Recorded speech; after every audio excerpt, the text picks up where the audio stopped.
If God is for us, who can be against us?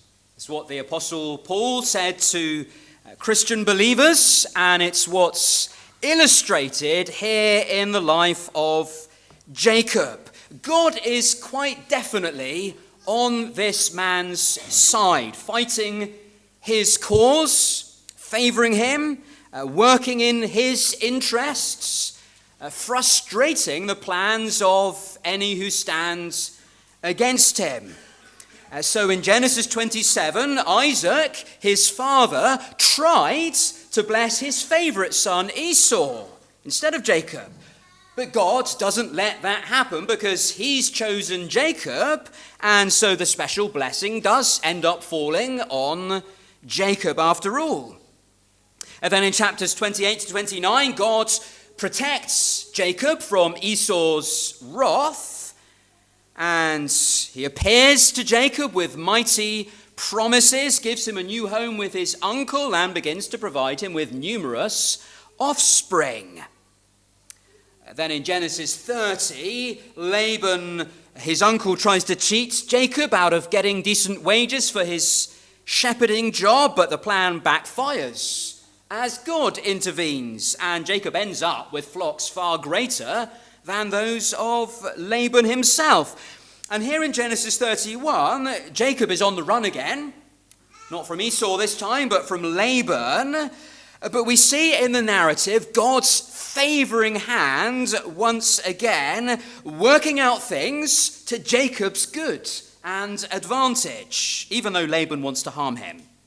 God is unquestionably on Jacob's side, and he's orchestrating everything for his prospering and protection. And it's not because Jacob is worthy of such treatment, as he himself confesses in the next chapter. It's all due to God's undeserved, bountiful kindness and grace. And Jacob's God here is our God today, if we're believers in the Lord Jesus. And just as God proved himself to be with Jacob and for Jacob and on Jacob's side here in Genesis, so God is with us and for us and on our side, if we're those who fear and trust him, those who've come to know him for ourselves through Jesus, his Son. And so, if you're a Christian, you have an unseen protector, a sovereign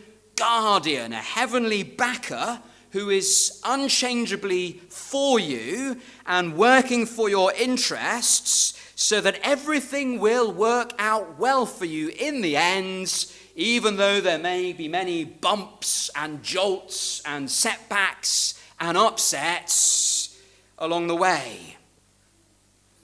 And here in the second part of Genesis 31, where Laban catches up with his runaway nephew, we can identify at least 4 things that God does for his people behind the scenes, which should greatly encourage us and strengthen us, even in times when it might seem like everything's against us. So let's note, firstly, in verses 22 to 30, that God restrains. We see here his restricting, curbing, bridling hands upon the one who wants to harm Jacob. So after many years in exile, serving his uncle, Jacob has now fled away with his wives and children and livestock. Laban had been a pretty hard master to work for, and he no longer regarded Jacob with any favor, and the Lord had told Jacob to return home.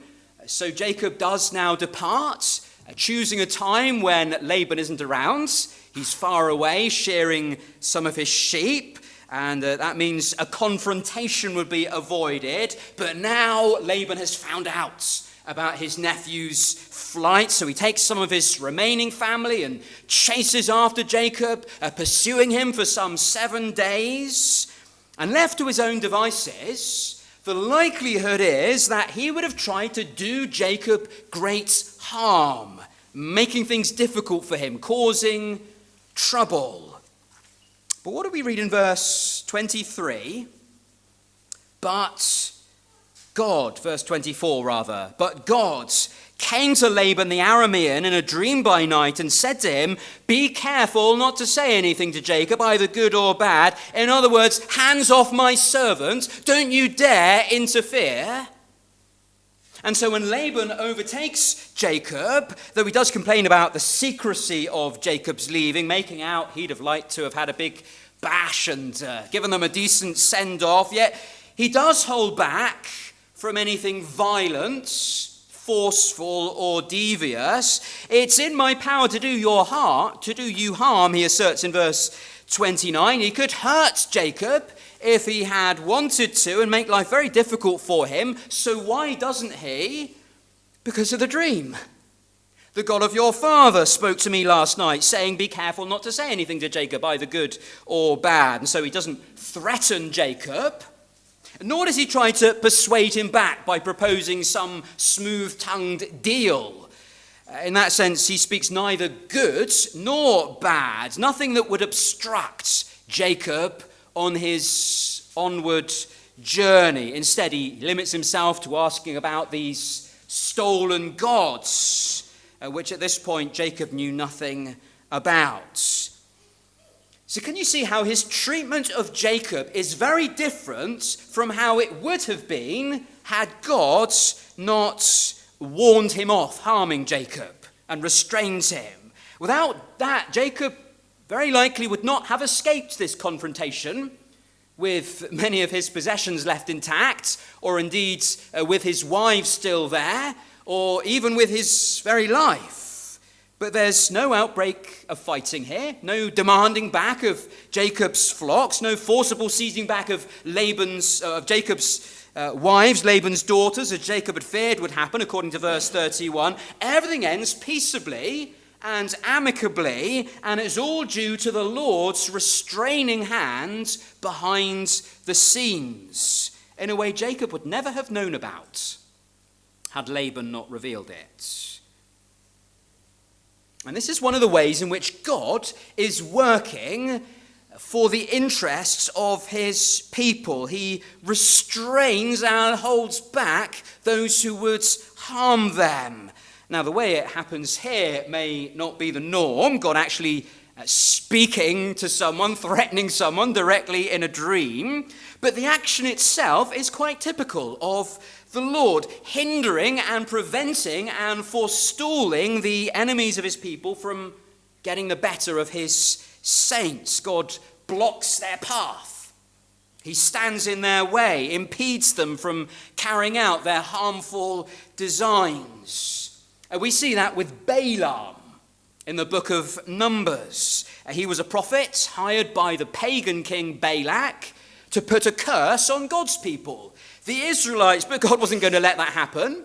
And so the angel of the Lord literally stands in Balaam's way as an adversary. Numbers 22 verse 22 tells us, with his sword drawn, and Balaam only survives that encounter because of his donkey, who veers off course to get away from the angelic swords, and then lies down under him so that he can't carry on riding. And she even ends up being supernaturally unable to speak to Balaam. But the result is Balaam doesn't manage to put the curse on Israel. He's stopped. We see it in the case of King Saul in 1 Samuel 19. He's after the life of another of God's chosen ones, David. And 3 times Saul sends out messengers to grab hold of David, and 3 times those messengers get turned into prophets as the Spirit of God grabs hold of them. And when Saul himself rolls up his own sleeves, as it were, and goes out to get his hands on David, he too gets transformed into a prophet for a whole day and night, preventing him from doing any harm to David. And that's the kind of God we have watching over us, actively working day by day for us, if we're those who belong to him through faith in Jesus. A God who, if he so chooses, can restrain and restrict anyone who dares stretch out their hand against us, a God who frustrates the designs of our enemies. In Isaiah 54, verse 17, God says to his people, "No weapon that is formed against you shall succeed, and you shall refute every tongue that rises against you in judgment." Psalm 21, verse 11 says, "Though they plan evil against you, though they devise mischief, they will not succeed." There's a sense in which all our enemies are on a leash, and we need to see them as such. They can't stray beyond the boundaries God has laid down. They can't venture beyond the limits God imposes. Like the two lions in the book The Pilgrim's Progress, that can roar and growl and reach out their claws at travelers going up towards the House Beautiful, but they can't lay a tooth or a claw upon those travelers because they're chained. So our enemies, though they may threaten and intimidate and roar at us, as it were, they are held back by God from actually being able to destroy us. Even our ultimate enemy, Satan himself, is restrained and curbed by the Lord. So when he attacked Job in the Old Testament book of Job, though he is permitted to afflict him, yet God establishes these clear and unbreakable boundaries. First, God forbids him from touching Job's body. And then God does allow that, but he bans Satan from taking Job's life. And when God imposes such a limit, there's nothing Satan can do about it. So this truth doesn't mean that believers are immune from all pain and affliction. Sometimes people may hurt us and injure us, but we have to factor in this unseen aspect to the equation that God is keeping them on a leash, restricting what they can do, controlling and monitoring and binding in such a way that they can't overcome his servants or prevent God's good purposes from coming to pass. And this is something which should drive away the fear and dread that can often rise up in our own hearts. When we face Labans, people who are out to get us or make life difficult for us, who have it in for us or are plotting against us or trying to undermine us at every turn, remember that such people are subject to God's constraining power. "It is in my power to do your harm," Laban says here. But then do you notice he has to qualify that straight away and admit that actually this supposed power of his is somewhat restricted because God has broken in to the situation. And this is what you have to remember when you face people who threaten, intimidate, scheme, and oppose. Remember those unseen cords, the strings, the ties which are limiting how far they can go and which God can suddenly pull upon at any moment and yank them back from you if he so chooses. And the one who lies behind all wicked men, the evil one, he's depicted in Revelation chapter 20 as being bound with a chain. Let that realization give you peace of mind and inward calm. Your Father in heaven is the God who restrains evil. He stops the wicked from getting their own way. Then note secondly in verses 31 to 35 that God overrules. There's something else here that could have landed Jacob in deep trouble. Unbeknown to him, his wife has stolen her father's idols. Verse 19 told us Rachel stole these little figures, these teraphim. Whether or not she actually regarded them as representations of literal deities is unclear. She may have just had some lingering superstitions around them, or maybe some sentimental attachments. Maybe she viewed them as heirlooms of her ancestors. But Laban directly calls them gods in verse 30. He uses a different word there from what's used to describe them elsewhere in the passage. He calls them Elohim, meaning he saw them as representations of actual divine beings. He's an idolater. But Jacob knows nothing about Rachel's sinful acts. That's why he so boldly says to Laban in verse 32, anyone with whom you find your gods shall not live in the presence of your kinsmen. Point out what I have that's yours and take it. And quite a tense scene follows, where we as readers know that Rachel has the images and that Jacob will be in a right predicament if they're found. He has just said the culprit won't be allowed to live, but surely he's not going to put to death his darling sweetheart Rachel. But not doing so would put him in Laban's debt and maybe bind him to yet more years of hard service for him as payment for Rachel's crime. And so this thorough search of the tents is undertaken. Laban starts with Jacob's own tent. She's combing every inch of it, scouring every corner. Nothing there. So then he moves on to the tents of the maidservants and to Leah's tent. And you can imagine everything being picked up and turned over and examined. All the bags are rummaged through. Every piece of clothing is felt, but there's nothing there. And then he comes to Rachel's tent, and Rachel is sitting there, no doubt her eyes glued to her father as he's feeling his way all over the place, picking up all the baggage and feeling along the floor, seeking out those gods. Rather rubbish gods, it has to be said, if they can be stolen from you and if they depend on you to be recovered. But there's no sign of them in Rachel's tent either, and she preempts her father, maybe asking her to stand up by saying the way of a woman is upon her. It's her time of the month, in other words, and she's not able to rise up. But all the while, those household idols are there under her, in the saddle that she's sitting on, no doubt concealed by her clothes, and so Laban finds nothing. Disaster is averted. He doesn't regain a hold on Jacob. He'll have to go home with his tail between his legs because it looks like he's made a false accusation.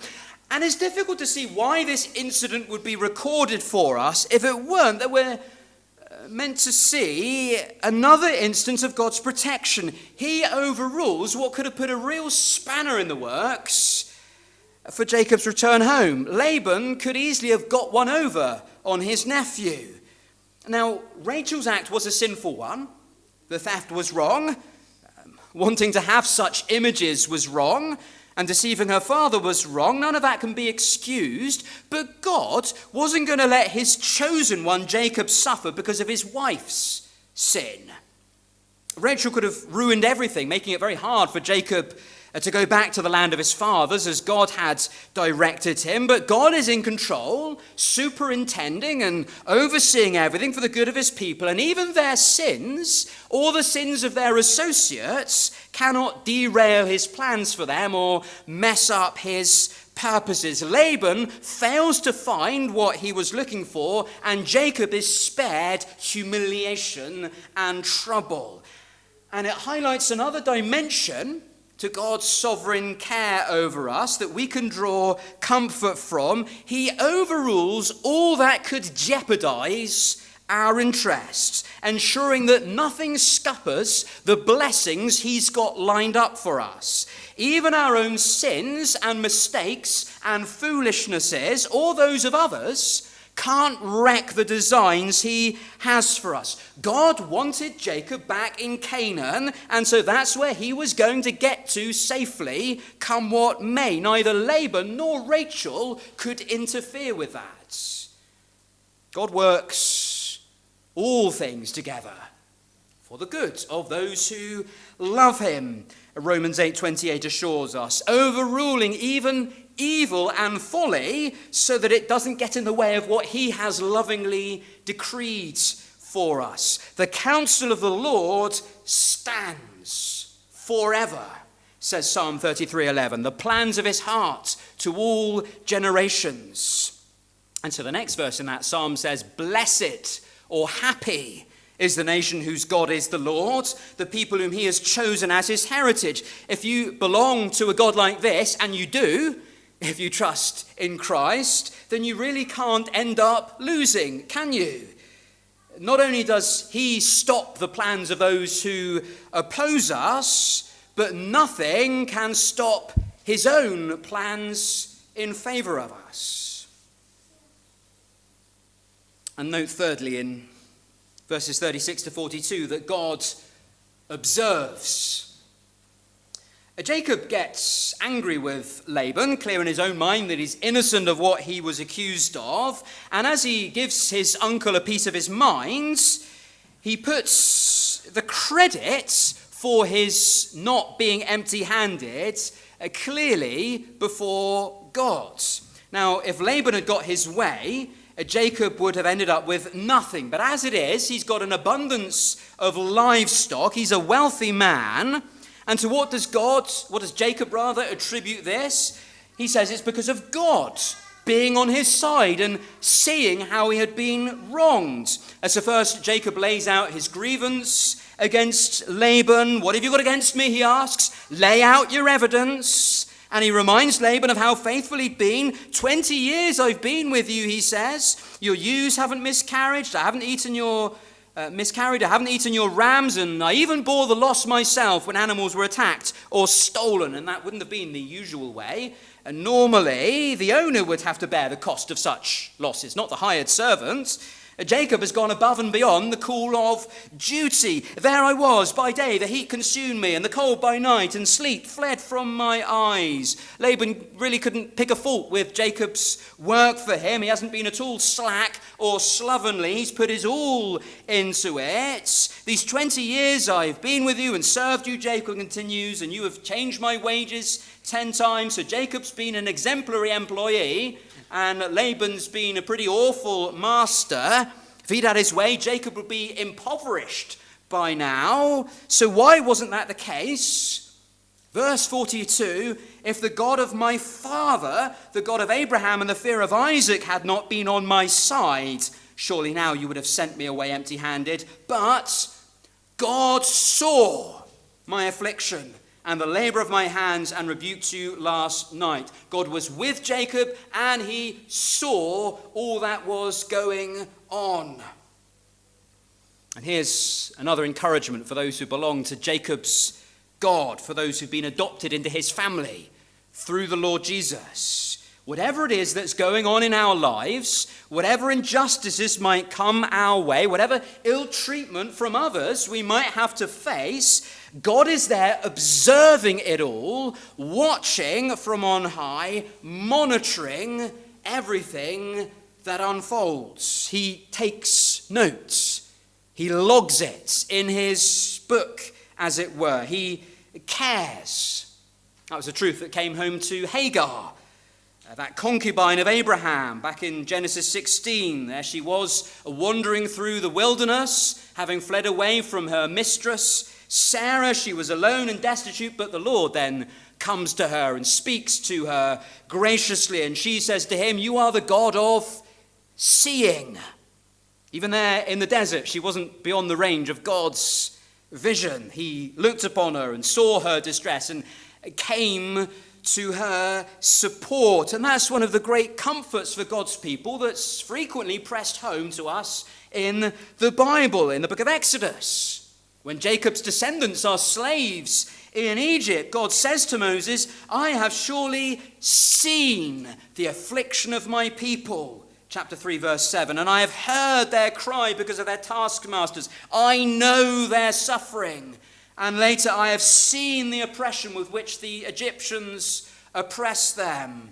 And nothing goes unnoticed by the great God of heaven. Nothing escapes his attention. All oppression and cruelty, abuse and exploitation, harshness and affliction is taken into consideration by the Almighty. He's looking down with those pitying, compassionate eyes of his, and he's ready to back you and come to your aid. This is what we have to remember when it feels like people are getting away with things, or that nobody is aware of or understands what's happening to you, or you feel alone and friendless. There is one who is watching, one who doesn't miss a single detail, one who takes it all in, and it matters to him. The great creator of the universe is fully alert to what's going on. He doesn't always act on what he sees straight away, as here, when it's only after some while that he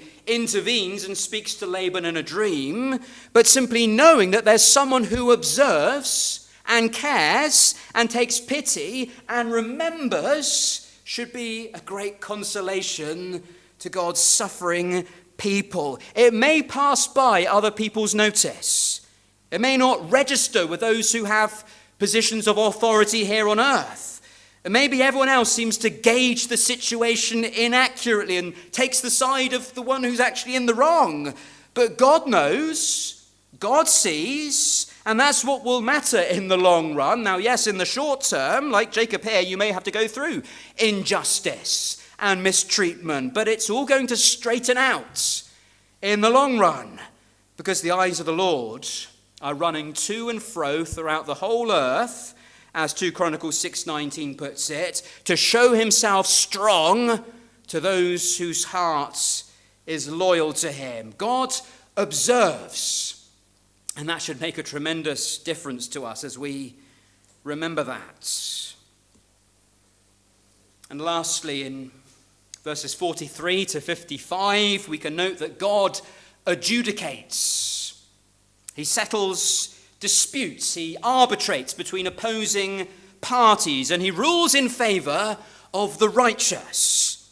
Now, the word Laban uses here is judge. The God of Abraham judged between us, verse 53, but we often associate that word with wholly negative ideas of God condemning and punishing sin, which he certainly does do. But the word can also carry a much more neutral sense in the Bible of God making decisions, settling affairs justly, giving a ruling on a matter of contention. And that's the sense here. God is the one who adjudicates between people in a fair and equitable manner. So here are Laban and Jacob with these irreconcilable differences. What are they going to do about it? Well, Laban proposes a peace treaty, a binding covenant that will prevent further conflict.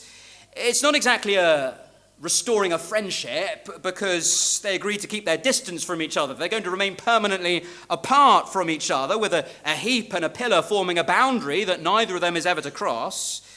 So there's still a kind of hostility between them, but they agree not to harm each other. So they eat a meal together by this heap of stones. And the monument is given various names, including Mizpah, which will feature again in Old Testament history. And Laban uses the language of witness in relation to this covenant and the sign of it. Let it be a witness, he says in verse 44. This heap is a witness between you and me, verse 48. If you oppress my daughters or take other wives, although no one is with us, see, God is witness between you and me, verse 50. And again in verse 52, Laban speaks of the heap and the pillar as a witness. It's a visual marker signifying the fact that this agreement has been reached and that there is one in heaven who has witnessed the vows they have made. The God of Abraham and the God of Nahor, the God of their father, judge between us, Laban says in verse 53. So they're leaving it to the Lord to bring about consequences if something happens that goes against what's been sworn. And it's by the Lord that Jacob swears, by the fear of his father Isaac, verse 53 puts it. That is the one his father Isaac had revered and stood in awe of. And sacrifices and the sharing of food solemnly seal the promises that have been made. And early the next morning, Laban kisses and blesses his daughters and grandchildren and departs, never to appear again in person in this narrative. But what happened here serves to highlight another dimension to what God does for his people behind the scenes. He's witness to all their transactions and dealings and interactions with others. And he acts as judge, arbiter, and decision maker when there is wrong or harm perpetrated against them. You may not always get justice here on earth. The innocent aren't always vindicated. The guilty aren't always found out and punished. You might be falsely accused, misrepresented, slandered, violated, shamefully mistreated. And so where do you look at times like that? Where can you appeal to when a man has failed you and your case seems like it's totally overlooked? Will you remember the God of Jacob, the one who judges between individuals? There's a higher court than any human one, a higher bar of justice than any on earth. The Lord sits enthroned forever, says Psalm 9. He has established his throne for justice, and he judges the world with righteousness. He judges the peoples with uprightness. And this is where we have to take refuge and find solace in the conflicts and unfairnesses of our human experience. Someone is witness to everything. Someone is in possession of all the facts. As someone sees every side of the story, and that someone is perfectly just and perfectly wise and perfectly good, and he will, in the end, sort everything out equitably. His wronged people will be vindicated. The falsely accused will be cleared and exonerated. The downtrodden will be raised up and evildoers brought down. If justice doesn't come in this life, then you can be sure a day of final reckoning is coming when Jesus returns, and that's when all wrongs will be righted, all injustices corrected, and God will rule in favor of those who have loved him and feared him. So here are 4 things God is doing for his people behind the scenes. He restrains those who oppose us. He overrules in adverse circumstances. He observes all our afflictions with tender concern, and he adjudicates in our favor. And it's tremendously advantageous to have such a God as our God. And so if you don't yet really know him in a personal way like Jacob did, as the one you're trusting in, the one you belong to, then shouldn't you be making him your fear? Like Abraham, Isaac, and Jacob. That is the one you're going to revere and honor, serve, and follow. But you can't come to him other than through Jesus. You can't have this holy God on your side, the side of a sinner, favoring and blessing you, unless your own sin has been dealt with first. That barrier between you being in harmony with God has been destroyed. So you need someone who can take away God's sin and turn away the displeasure God has towards you because of your sin. Someone who can put you in right standing with one so holy and pure, the judge of all the earth. And it's Jacob's great descendants, the true and better Israel, Jesus, the Son of God, who does that for sinners. He makes us at one with God. He brings us under his undeserved smile and approval, because through his death he blots out the record of our sin. Through his resurrection he gives us everlasting life. And when you call upon him, seeking his mercy and forgiveness and salvation, then Jacob's God becomes your God. The blessings promised to him become yours to claim, and God will work out everything for your good, bringing you safely home at last into the heavenly Canaan, where glory dwells forever. Amen.